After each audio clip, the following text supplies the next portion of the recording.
হরে কৃষ্ণ। আজকে আবার আমি চলে এসেছি আপনাদের সামনে নতুন একটা ভিডিও নিয়ে। আশা করি আপনারা ভালো এবং সুস্থ আছেন। আমিও ভগবানের কৃপাতে ভালো ও সুস্থ আছি। আজকে যে আপনাদের সামনে যে ভিডিওটা ভিডিওটা করব, সেই ভিডিওটা হচ্ছে মায়া বা মোহ কি, মায়া সংসারে কি প্রদান করে। তাহলে শুনুন, আমাদের শরীরের মধ্যে যে 6টা রিপু আছে, কাম, ক্রোধ, লোভ, মোহ, মদ, মাৎসর্য, এই মোহটা অর্থাৎ মায়াটাই সম্বন্ধে বুঝতে হবে। এই মায়াটার সম্বন্ধেই আমরা বলবো। তাহলে এই 6টাই হচ্ছে আমাদের শত্রু। তাহলে মায়া কথার অর্থ হচ্ছে আসক্তি। এটা আমার, ওইটা আমার, এটা আমার বাবা, এটা আমার মা, এটা আমার ছেলে, এটা আমার মেয়ে, এটা আমার সম্পত্তি। এই আসক্তিটাই হচ্ছে মায়া।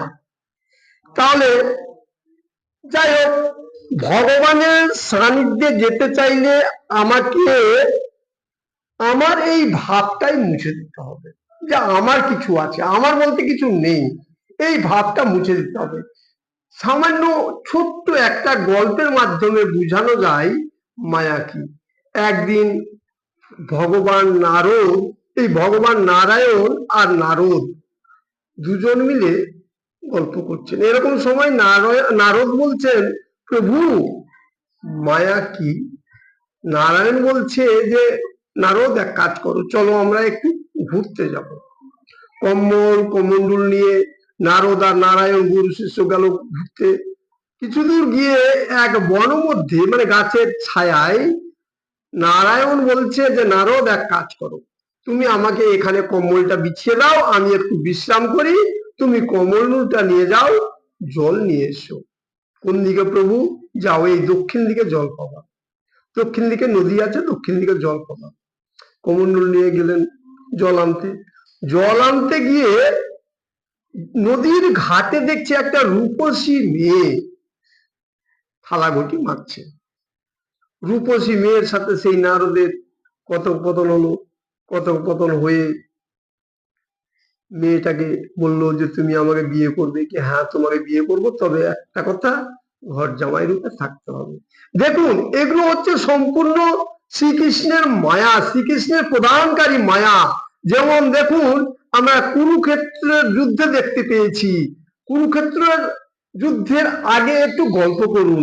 গঙ্গা দেবী দাঁড়িয়েছিলেন, সেখানে রাজা যে গেলেন, সেই রাজা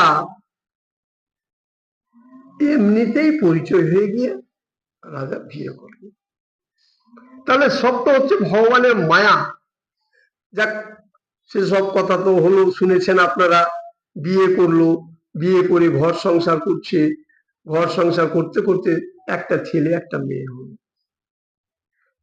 হঠাৎ করলো কি, একবার বন্যায় প্লাবিত হয়ে গেল গোটা গ্রাম, মাঠ ঘাট সব বন্যায় প্লাবিত হয়ে গেল।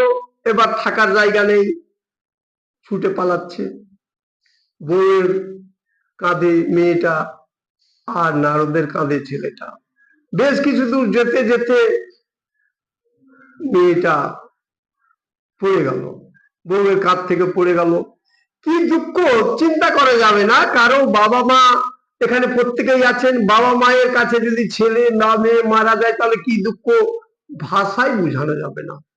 নারদের বউয়েরা, নারদের যে কি দুঃখ ছিল, তারাই একমাত্র জানে, বুঝে। কিছু দূর পরে, যেতে যেতে কিছু দূর পরে, নারদের কাঁধ থেকে পড়ে গেল ছেলেটা। দুঃখ রাখার জায়গা নেই। এবার একটা মেয়ে ছেলে ওইভাবে কাপড় পরে কত দূর কাপড়ে যেতে পারে, নদী দিয়ে, জল দিয়ে। যেতে যেতে সেও হপলেস হয়ে পড়ে মারা গেল, জলে ডুবে গেল। সবই তো ভগবানের কৃপা, নারায়ণের কৃপা। এবার কিনারায় উঠে গেল নারদ। নারদ যখন কিনারায় উঠলো, তখন নারায়ণ ডাক দিচ্ছে, নারদ, নারদ। হ্যাঁ প্রভু, জল নিয়ে এসেছো? প্রভু, আমি তো ভুলে গেছি। আচ্ছা ঠিক আছে, তুমি এসো। বুঝতে পারলাম মায়াটা কি? হ্যাঁ প্রভু, বুঝতে পেরেছি মায়াটা কি। মায়া যে কি জিনিস আমি ভালো করে উপলব্ধি করতে পেরেছি, তাই আপনাদের বলছি মায়াটা এটাই। বুঝতে পারছেন, এটা আমার ছেলে, এটা আমার মেয়ে মারা গেল, আমার ছেলে মারা গেল, কি দুঃখ। আমার মতো একটা সাধারণ বৈষ্ণব মায়া সম্বন্ধে ব্যাখ্যা করতে পারবে না, এটা নিজেরাই বুঝতে পারবেন। আশা করি বুঝতে পারলেন। আচ্ছা, এবার কথা হচ্ছে যে মায়া আমাদের সংসারে কি প্রদান করে। ঠিক আছে, তাহলে এখানে দেখুন আমরা এখানে কি নিয়ে এসেছি, যে আমরা সেটা আমার আমার আমি আমার করব।